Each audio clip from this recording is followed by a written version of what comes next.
Halo guys, selamat datang di channel gua Omon Saham. Di video kali ini gua akan share hasil kinerja portofolio gua semester 1 2025 ini guys ya. Nah guys, buat lo yang baru pertama kali mampir ke channel gua ini adalah seorang investor jangka panjang yang fokus kepada strategi investasi dividen reinvestment ya guys ya, yaitu dividen kita investasi saham untuk mencari dividen ya, di mana dividennya nanti kita investasikan ulang supaya terus bertumbuh ya guys ya. Itu kita memanfaatkan compounding effect ya, atau strategi kita itu fokus kepada compounding ya. Jadi supaya modal kita itu semakin berlipat ganda gitu loh guys ya. Itu untuk jangka panjang, tetapi di jangka pendek guys, gua juga menjalankan yang namanya swing trade ya guys ya, di saham-saham yang melakukan corporate action, yaitu pembagian dividen ya guys ya. Nah, selain itu jangka pendek gua itu juga mengikuti IPO ya guys ya, untuk mendapatkan keuntungan yang cukup besar dalam jangka pendek. Nah guys, hasil kinerja gua, pertama gua cerita dulu dari dividen reinvest ya guys ya. Nah, dari dividen reinvest itu gua di BBRI itu dapat dividen 343 ya guys ya. Nah, gua nggak bisa share ke lu berapa kepemilikan gua di BBRI ya guys ya, karena itu privacy guys ya. Tapi untuk yield itu gua dapat 7,96% ya. Average price gua itu memang agak mahal ya, 4314. Saat ini itu harga BBRI itu 3680 ya guys ya. Jadi gua itu floating loss ya guys ya. Nah, ini guys ya, jadi ketika lu dividen reinvest, lu tuh udah harus terbiasa ya dengan yang namanya floating loss gitu loh guys ya. Jadi kita memang berupaya untuk mendapatkan di harga terbawah ya guys, tapi kadang-kadang kita itu nggak tahu juga gitu loh harga terbawahnya itu di mana, karena kita juga memegang untuk jangka panjang gitu loh guys ya. Di BBRI ini gue percaya bahwa di masa depan BBRI ini akan bisa kembali lagi ke 6.000 gitu loh guys ya, kalau melihat tipe bisnisnya gitu guys ya. Untuk saat ini memang kinerjanya lagi payah ya guys ya, lagi loyo karena memang ekonomi Indo sendiri pun memang tidak baik-baik saja gitu guys ya. Nah, untuk BBRI itu memang floating loss ya guys ya.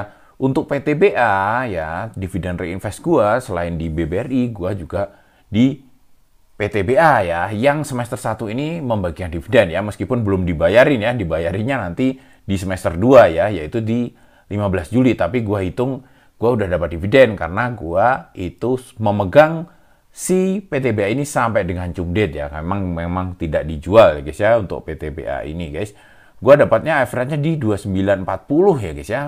Tapi guys, yang istimewa di PTBA ini gua itu sudah balik modal ya guys ya. Karena gua itu tahun ini itu menunggu dividen terakhir untuk 100%. Jadi gua ini udah balik modal seluruhnya ya di PTBA. Jadi kalau PTBA ini harganya drop sampai 0, gua itu sebenarnya secara pencatatannya gua itu sebenarnya sudah tidak rugi ya guys ya. Mungkin kalau perasaan kita aja itu merasa bahwa rugi besar gitu PTBA sampai 0, tapi secara pencatatan sebenarnya sudah tidak rugi karena sudah balik modal gitu guys ya.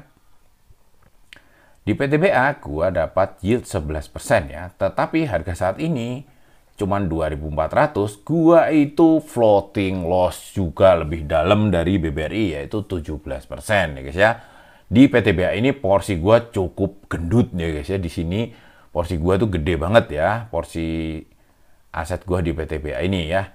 Yang kedua itu di Hexa ya guys ya. Hexa kita tidak munculkan karena memang belum bagi dividen ya. Jadi belum kita anggap kinerja gitu loh guys ya, karena belum dapat cuannya ya.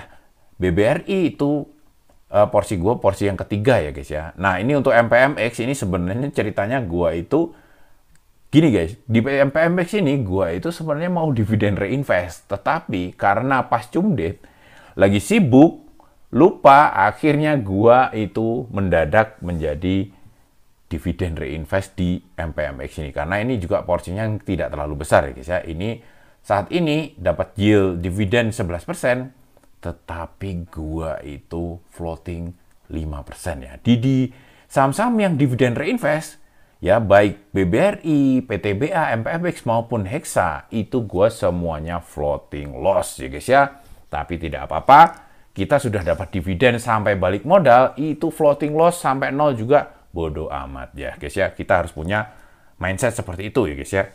Nah, selanjutnya guys, di swing trade ya. Di swing trade ini guys, gua mencatatkan kinerja yang cukup bagus ya guys ya. Di swing trade ini di LPPF itu gua beli di 15.15 ya guys ya.